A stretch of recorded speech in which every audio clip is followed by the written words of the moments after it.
One of the coolest parts about doing this work here in this time is the opportunity to benefit from entrepreneurs in other fields. And one of the things that I've heard again and again is that you can fail along the way and still get it right. And I think that that's just a real gem, that in order to really greet people in this time, to share the message of love in this time, we really will fail.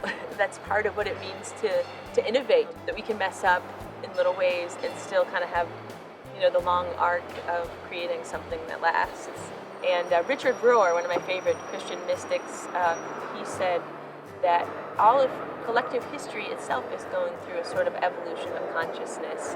So in a lot of us feeling this hunger, I think that we're part of something bigger, that maybe the energy that is God is getting to us in a new way and inviting us to wake up together in a new way. And technology makes it possible for us to be more connected than at any point in history as this is happening. I find that to be incredible. One of the things that's clear for a lot of us is that we made God in our image, which meant God was as judgmental and rigid as we were at our worst, rather than God being the life force.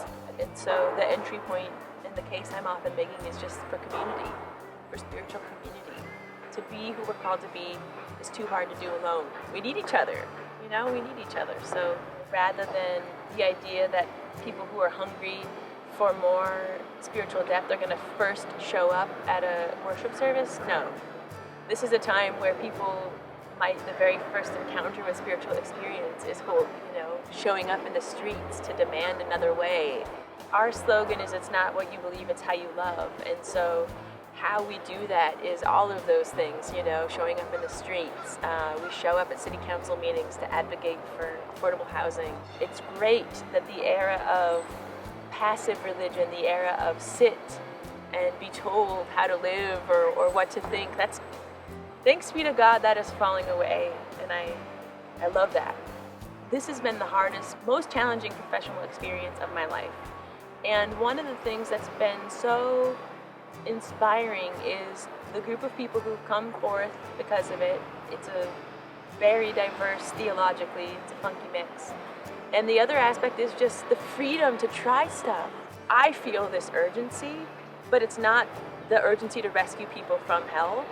It's an urgency to rescue us from ourselves, to say this is the moment for us to live our values of loving God, loving each other, loving the world, loving the hell out of the world, as one of my UU friends has said. The Beatitudes really resonates with me because it's the action. It really is lifestyle rather than intellectual. I think so much of religion has been made to be I think Richard Rohr calls it fast food, where you're never asked to transform. I wish that one of the very first ways people talk about the Christian faith is how the early community of Jesus followers were spoken of, which was the way. That means you're going to be moving. It's like we lost when we made it about creeds.